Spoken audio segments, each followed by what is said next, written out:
Finally সব শেষে আমার বাচ্চা আমার বাড়িতে চলে এসেছে। তাকে তো আর আমি কোথাও যেতে দিব না, সে এখন থেকে আমার কাছেই থাকবে। আসসালামু আলাইকুম, হাই এভরিওয়ান, কেমন আছেন আপনারা সবাই? আশা করি সবাই অনেক ভালো আছেন। আজকে হুট করে দুপুরবেলায় বোনের কল আসে এবং বোন বলে যে আপু আজকে আমরা তোমার এখানে আসবো। পেটে বাবু নিয়ে সেই তো গেছে, সে তো আর আসেনি। আর আমার বাচ্চাটা হওয়ার পরে আর তো আমার বাসাতেও আসেনি। তো নতুন বাসায় নতুন মেহমান, যেহেতু আমার বাবুটা এখনো বড় হয়নি, কেবল 4 মাস চলছে, সে তো এখনো আরো 2 মাস পর খাওয়া দাওয়া শুরু করবে। তো তার জন্য আর কি কোনো কিছু প্রিপারেশন নাই। মাসের শুরুতে আর কি সবকিছুই প্রায় শেষের দিকে থাকে। তো আমাদের এখন পর্যন্ত বাজার করা হয়নি। বোনের কল শুনে আমি তো দৌড় দিয়ে আগে ফ্রিজে চলে গেলাম যে যা আছে আজকে তাই রান্না করব। আর আমি অলওয়েজ চেষ্টা করি যে আমার বোন জামাই আসলে তাদেরকে আমার কাছে রেখে দেওয়ার। তাদের যতদিন ইচ্ছা তারা থাকবে, যখন ভালো লাগবে যাবে। আমি কখনোই এইসব নিয়ে মাথা ঘামাই না। তো আজকে দেখলাম ফ্রিজ খুলে মাছ আছে।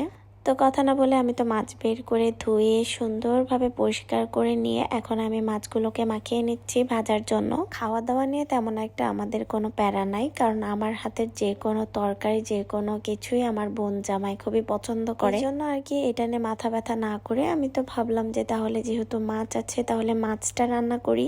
আর কেন যেন জ্বর, মুখে প্রচন্ড শরীর খারাপ আমার, তারপরও আমার কেন যেন মনে হচ্ছিল যে আমার আলু ভাজিটা খেতে মন চাচ্ছিল।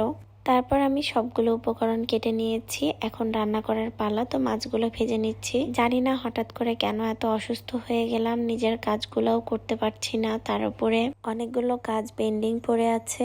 যাই হোক, আগে সুস্থ হতে হবে, সুস্থ না হলে কোনো কাজই করা যাবে না। কাজ তো করা যাবে কিন্তু সুস্থতা আগে দরকার। যেই কথা সেই কাজ। আমি তো আলু ভাজি খাবো বলেছি, তার মানে আলু ভাজি খাবোই। তো আমি এদিকে আলু কেটে নিয়েছিলাম আর এদিকে 2 সাইডে রান্না বসাই দিয়েছি। আজকে তৃতীয় রমজান, তেমন একটা আমাদের বাসায় রান্না বান্না বা রমজানের ইফতারের কোনো আয়োজন নাই। আজকে আমাদের ফুল ফ্যামিলির ইফতারের ইনভিটেশন ছিল, তেমন একটা কাজের প্রেশারও ছিল না। যেহেতু আমি অসুস্থ, চাপটা একটু কমই ছিল, যাক আলহামদুলিল্লাহ। তো আপনারা সবাই আমার জন্য একটু বেশি বেশি করে দোয়া করবেন, তাড়াতাড়ি যেন সুস্থ হয়ে যেতে পারি।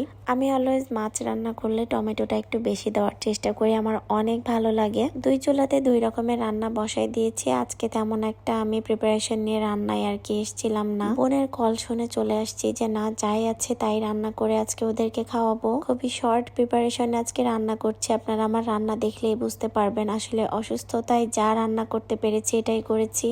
এরই মাঝখানে এটা হচ্ছে আমার আম্মুর মৃত্যুবার্ষিকীর মাস। আম্মুকে খুবই বেশি মনে পড়ছে, খুব মিস করছি।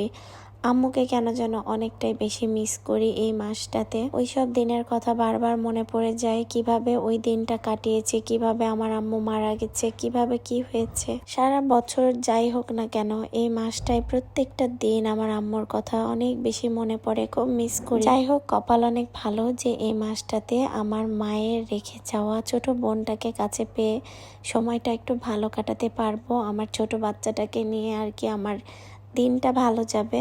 আর আমার জীবনে আর কি আছে, তাদেরকে ঘিরে আমার সবকিছু। তো আজকের ভিডিওটা এই পর্যন্ত। আল্লাহ হাফিজ।